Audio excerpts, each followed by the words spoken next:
Zahvaljujem predsjedniče, drage kolegice i kolege. RH je dakle od '92. godine članica Svjetske meteorološke organizacije, specijalizirane ustanove UN-a za meteorologiju, hidrologiju i srodne geofizičke znanosti i aktivno sudjeluje u njenim programima i neprekidno dakle razmjenjuje i sudjeluje u međunarodnoj razmjeni meteoroloških, hidroloških, srodnih podataka i proizvoda. Na temelju toga evo ovdje je sada pred nama sporazum odnosno zakon kojim će se potvrditi sporazum i uspostava ureda za projekte svjetske organizacije koji će biti smješten u Zagrebu u prostorima Državnog hidrometeorološkog zavoda. Od rada Ureda za projekte svjetske organizacije očekuje se jačanje RH kao centra izvrsnosti za meteorologiju, hidrologiju u jugoistočnoj Europi te jačanje otpornosti na prirodne nepogode u uvjetima globalnih klimatskih promjena. Ujedno to će i olakšati provedbu projekata svjetske organizacije u jugoistočnoj Europi u ovom razdoblju. Ovo je zaista priznanje za jedan dobar i kvalitetan rad našeg Državnog hidrometeorološkog zavoda koji ovime postaje tako i lider u ovom području, u ovom dijelu Europe. Kako vidimo, dakle sredstva potrebna za provedbu ovog zakona osigurana su u državnom proračunu u ukupnom iznosu od 340.000 kuna po godini, a od toga kako smo evo i čuli na zaposlenu djelatnicu s poznavanjem engleskog jezika na puno radno vrijeme u ukupnom godišnjem iznosu 76.000 kuna što je na kraju bruto i neto, bruto 6.300 i neto 4.800 kuna neto mjesečno. Dakle, ovo je stvar za podržati, naš klub će svakako podržati ovaj zakon, a ovu priliku bi iskoristila za neke druge detalje, podsjetila da u Hrvatskoj djeluje veliki broj amaterskih udruga i ljubitelja meteorologije, npr. Crometeo, Rimeteo, Istranet i slične. Amatersko djelovanje ima veliki značaj od samih početaka meteoroloških motrenja, amaterski motritelji imaju i veliku ulogu, imaju i svoju mrežu postaja koji pokrivaju gotovo cijelu Hrvatsku, a često se zovu ljubitelji ili lovci na oluje, povezuju često svoju ljubav prema meteorologiji i ljubav prema fotografiji. Dugo su amateri upozoravali, evo to zato što, i to sam upravo i pitala u svojoj replici, dakle kako Dalmacija nije do nedavno bila pokrivena meteorološkim radarima, već su ciklone, gromovi, oluje se mogli predvidjeti na sinoptičkim kartama zahvaljujući jakim radarima naših susjeda Talijana.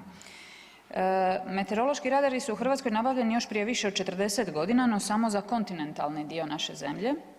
Sustav obrane od tuče je možda evo kriv što su radari se postavljali isključivo u kontinentalni dio zemlje. Bilo je pokušaja nekih 80-ih godina prošlog stoljeća da se postave u Istru, u dolinu Neretve, međutim ostalo je na pokušaju. Čemu služi radar? On detektira gdje se nalaze oborine, koliko su intenzivne, kuda se kreće oborinska masa, može čak razlikovati zrno tuče od kapljice kiše ili pahuljice snijega. Također možemo odrediti horizontalni i vertikalni profil vjetra. Dok sjeverni Jadran su pokrivali slovenski i talijanski radar i najveći dio Dalmacije bio je skoro možemo reći u crnoj rupi. Njeno područje dakle nisu pokrivali ni domaći ni strani radari.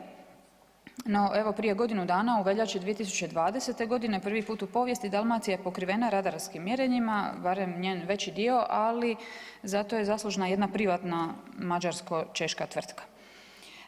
U tijeku je, evo kao što smo čuli, projekt Državnog zavoda METMONIC kojim se cijeli Jadran planira pokriti s 3 radara velikog dosega.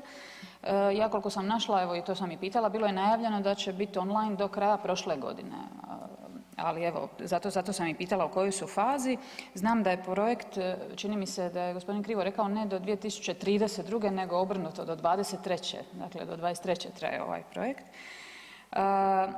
Dakle, ova evo privatna tvrtka je bila nešto brža od zavoda, još 2019. su u Puli lansirali jedan radar, prošle godine dakle radar je postavljen u Zadru, imaju čini mi se ugovori, sada dogovaraju jedan radar na Hvaru, pa bi se evo time pokrila čitava Dalmacija. U svijetu se itekako koriste i nove tehnologije za praćenje meteoroloških pojava, pogotovo ciklona, tako je npr. Nizozemska prva u svijetu razvila sustave otkrivanja oborina njihove vrste intenziteta uz pomoć metode detekcije gušenja signala između odašiljača mobitela. Dakle, čak koriste i odašiljače mobitela za svoje prognoze, dakle evo ako može i Nizozemska, sigurno i u Hrvatskoj možemo iskoristiti znanje stručnjaka i upotrijebiti nove tehnologije za bolje praćenje meteoroloških pojava.